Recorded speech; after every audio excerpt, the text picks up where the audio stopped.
Hey guys, how's it going?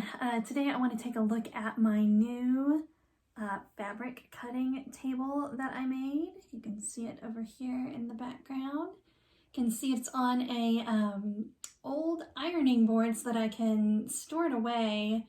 You can see this room is not very big, so it can't really live in here. It has to be kind of stowed away. If you're new here, my name is Kelly and I have a sewing and embroidery business, although I do all kinds of crafts, including some woodworking. And I also started a new business selling fabric, which is why I needed this table. So if you're in the market for some fabric that's great for embroidery or applique, sewing, that kind of stuff, the link is down below. But let me turn you around and show you a little bit more about the table and how it's made. Okay, so excuse my tools for just a minute. We're gonna go over those in just a minute, but this is all set up. I've got my cut lines for 1/4, 1/3, 1/2, 2/3, 3/4, and then the real thing I like the most about this is this groove for my scissors. I don't have any scissors over here, but you know, just like you would see at Joann's or Hobby Lobby, where they have that groove that you can run your scissors along so your line is perfectly straight. And I got a lot of questions when I posted this on how I did this part. So I thought I would do just a really quick video. I do have a sort of a little caveat, and there's no judgment in this, but a lot of people on the Facebook page kept saying, oh, I can't wait to show my husband, and let me get my husband to make this, and saving this for my husband. And I get it. I mean, again, no judgment. I know certain people have certain skill sets that they're good at, and maybe your husband likes to do woodworking, but you don't have to wait for your husband. You can do this. It's not that big of a deal if you have the tools. All the tools in this house belong to me, so it's easy for me to say that. I get it, and frankly, I wouldn't be too thrilled if my husband tried to use my tools. So if your husband, you know, if those are his tools and he wants to do it and he, you know, be quick and easy for him, then great, but don't feel like you can't do this yourself. So that's my little diatribe there. So all I have here is I got this tabletop at IKEA.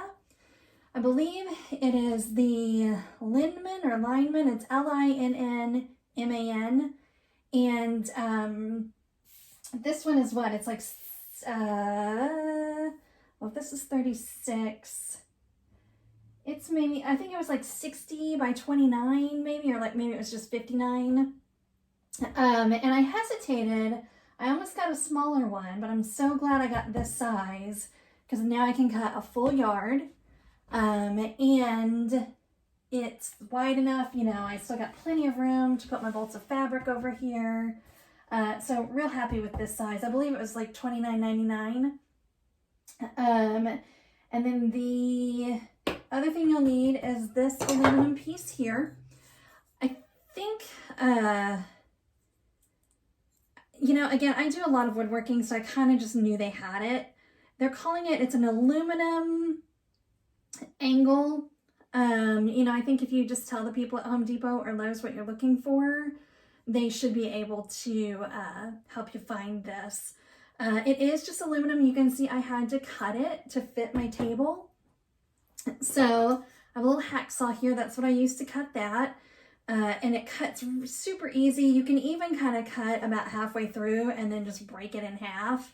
It's really no big deal to cut this to the length you want. But the main thing that people were asking about and having trouble with was this groove, how I got the groove in the table. Now the reason why I wanted this IKEA table is that it is not solid wood. It's very lightweight. That's why it's so cheap. It's kind of got a laminate top, but then the inside of it is just like cardboard. It's like a honeycomb cardboard. So it's super easy to cut. If you've never used a router, which is this tool right here, this is actually good one to start with because it's not solid wood. So it's quick, it's easy, and not very dangerous. You would have no problem doing it. Now, I know not everybody has a router, but you could probably borrow one.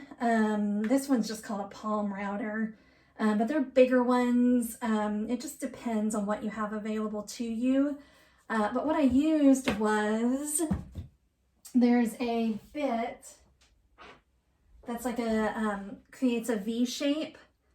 Not sure how well you can see that, but it creates a V shape where this can fit directly down in it. Now, given that this is not solid wood, it actually kind of doesn't matter. You don't have to use the V-shaped one.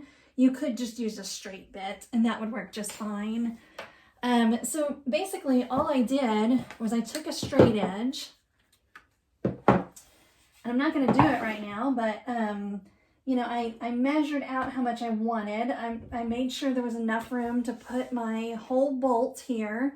Plus I measured enough to make sure that there was enough to put the 36 inches of yard over here. I measured out where I wanted to be. Then you have to accommodate for this plate. Now it's not I didn't measure too fancy. I mean, I think I came over like, you know, 19 inches or something. Put a little tick mark and then clamped it down with these. And these are just cheapy. You can get these at Walmart or Home Depot. I think they're like $1. Or you could use a standard clamp. But you clamp this down. Then all you do is you turn your router on and you run a straight line. That's it. It's not hard. It's not scary.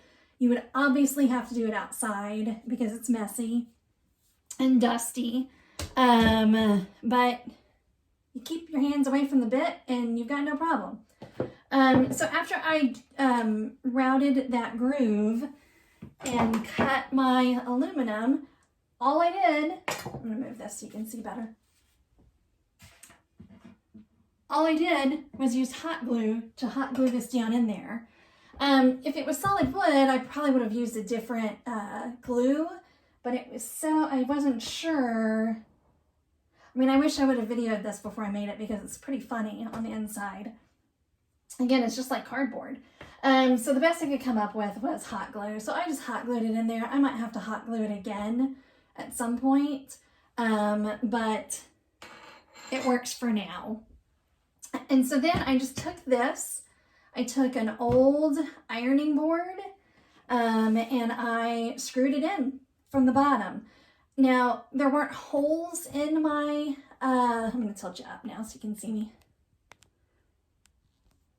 There weren't holes in my ironing board, so I did have to drill some in, but the ironing board is really thin. I didn't even bring my drill up here because everybody knows what a drill is.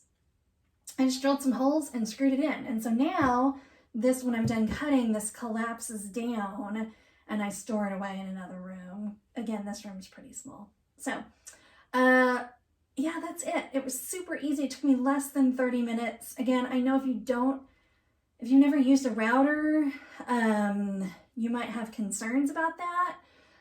But even if you know, like I said, maybe you can borrow from a neighbor. Maybe that neighbor will do it for you real quick. But the rest of it is, there's nothing to it.